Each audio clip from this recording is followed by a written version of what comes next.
हमारे साथ एक वरिष्ठ भैया जी जुड़ गए हैं, आइए इनसे जानते हैं क्या कारण था कि बीजेपी यहाँ से हारी है, बताएंगे। अयोध्या वालों के लिए योगी जी ने कुछ किया नहीं है। नहीं, इतना विकास किया आपके यहाँ। विकास उन्होंने अयोध्या का किया है, जनता का नहीं। जी हाँ, नहीं अयोध्या का विकास होगा तो क्या जनता का विकास नहीं होगा? कैसे होगा जब नया घाट से लेकर के आप टीडी बिहार तक देखिए कितने दुकानदार परेशान है, और ऐसा कोई दुकानदार नहीं जिसने 10-20-50 लाख रुपए खर्चा करके दुकान न लिया हो। तो मुआवजा भी तो दिया होगा ना 1 लाख रुपए, 1 लाख रुपए में क्या होता है? 10 फीट जमीन मिलती है, कहीं नहीं मिलती है जी। वो कौड़ी के भाव जमीन लेकर के अरबों की फिर बेच रहे हैं कि कोई विकास है? ये विकास हुआ? मतलब आपकी जमीन लेकर बेची गई है? हमारी नहीं, जैसे किसी की हमारे यहाँ की जमीन ली गई हुई है, हमारे अयोध्या की जमीन ली गई है, उसको कौड़ी के भाव लेकर के वो करोड़ों में बेच रहे हैं। किसको बेच रहे हैं? किसको? बड़े बड़े उद्योगपतियों को बेच रहे हैं। अमिताभ बच्चन स्वयं खरीदे यहाँ पर जमीन, जाकर देखिए आप। अब उनसे पूछिए ना कितने की जमीन खरीदे, और फिर योगी से पूछिए कि उतने तो आपको देखिए विकास आपके अयोध्या का हो रहा है तो आपको तो रोजगार भी तो मिल रहा है। क्या रोजगार मिल रहा है? आप ये रोजगार नहीं कर रहे। 50 लाख रुपए दिए हैं, उसके बाद भी दुकान नहीं बन रही है। मकान मालिक हावी हो रखा है, हमको 5 लाख 10 लाख रुपए दो तो हम मकान बनने देंगे। किराया जो हमारा 200 रुपए था आज 2000 रुपए हो गया। क्यों? किसकी वजह से? सामान का रेट नहीं बढ़ा? क्या बढ़ा है? 20 रुपए की लिया फिर भी मिलती थी, आज भी मिल रही है। पहले भी 20 रुपए की मिलती थी, आज भी 20 रुपए की मिल रही है, तो क्या बढ़ गया बताइए? हम किसी को लूट लेंगे? नहीं। फिर क्या विकास हो गया? तो आपके कहने का मतलब है कि यहाँ का मेन जो बीजेपी का हारने का कारण है, देखिए जिस पर जहाँ पर कृपा राम की हुई ता पर कृपा करे सब कोई, उनके ऊपर से भगवान की कृपा उठ गई, इसलिए जनता ने भी उनके ऊपर कृपा करना बंद कर दिया है। जी सीधी सी बात, आप खुद सोच लीजिए, आप पढ़े लिखे इंसान हैं।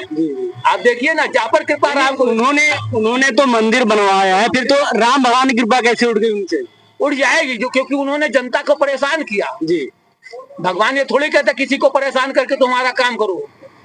भगवान को यहाँ के गरीब पसंद है जी, और वो गरीबों के उजाड़ रहे तो भगवान को कैसे पसंद करेंगे?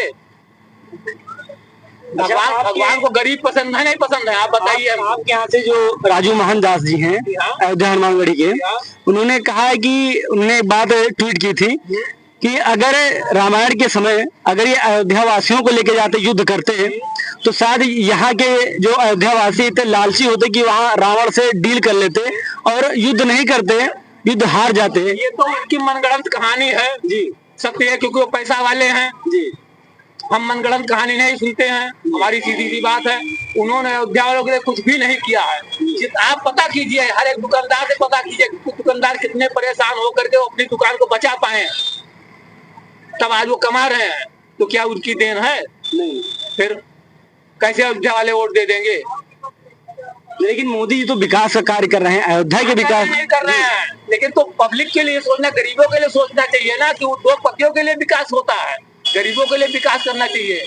उद्योगपति पहले ही विकास किए बैठे हुए हैं, उनको क्या दिक्कत है? वो तो मानते हैं, उनके पास तो करोड़ों अरबों खरबों रोज आता है।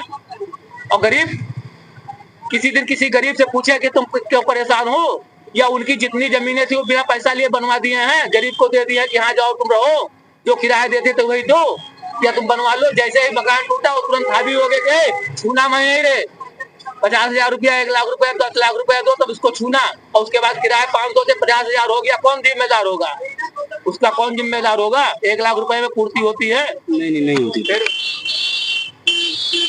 कैसे हो जाएगा बताइए? तो जहाँ पर कृपा राम की हुई तहाँ पर कृपा करे सब कोई। भगवान राम की कृपा उनके ऊपर से रूठ गई है, अयोध्या वाले भी रूठ गए हैं। अब वो अयोध्या वालों को गलत कहे तो ये गलत बात है। लेकिन आप ये जान सकते हैं कि अयोध्या की सीट हारने से पूरे विश्व में यहाँ से मतलब बहुत बदनामी हो रही है कि वो अयोध्या की सीट हार गई। वो स्वयं जिम्मेदार है उसके ना जी। आप अपने कर्म के स्वयं जिम्मेदार तो होंगे कि हम जिम्मेदार होंगे? अपने कर्म के हम होंगे। तब हम उसमें हम क्या कर सकते हैं? बदनामी हो तो उनकी हो रही है, उसमें हम क्या कर सकते हैं? वो स्वयं बदनामी के पात्र हैं, वो तो स्वयं बदनामी के पात्र हुए हैं, तो उसमें हम क्या कर सकते हैं? अब हम इंटरव्यू दे करके खुद नहीं फंसना चाहते हैं। जी हाँ, ये तो बात इंटरव्यू गए वो हमारे ऊपर चाप चढ़ाएंगे। एक आदमी गलत करता तो सबका घर गिरा दिया जाए जी। ये कहाँ की राजनीति है? ये तो गलत राजनीति है ना। तो फिर अगर एक आदमी जुर्म करता तो उसी का घर गिराइए। घर बनवाने में कितना मेहनत लगता है वो खुद जानते होंगे, और आपने बुलडोजर लेकर गिरवा दिया, केवल गिरवा दिया, उसको बनवा नहीं सकते हैं। किसी का उन्होंने बनवाया हो तो बताओ, मैं ऊपर से केवल लीपा पोती कर दिया, हाँ बन गया। देख लीजिए आप इस मोहल्ले में इस मोहल्ले में आप देख लीजिए, चारों तरफ नजर दिखा के देख लीजिए कौन सा मकान बना हुआ है, और आज भी उसे खंडहर पड़ा हुआ मकान मालिक कहता हम अब तुम नए किराएदार बनो। जी। क्यों नए किराएदार बने? हमारे बाप दादा किराएदारी करते आए, तो हम नए किराएदार क्यों बने? वो कहता हमको 20 लाख रुपए दो, किराया 5,000 रुपए 500 रुपए था, आज तुम 5,000 रुपए किराया दो, कहाँ से देगा दुकानदार, कहाँ से देगा गरीब? तो गरीबों पर तो अत्याचार हो रहा है ना। तो कैसा विकास? ऐसा विकास होने चाहिए।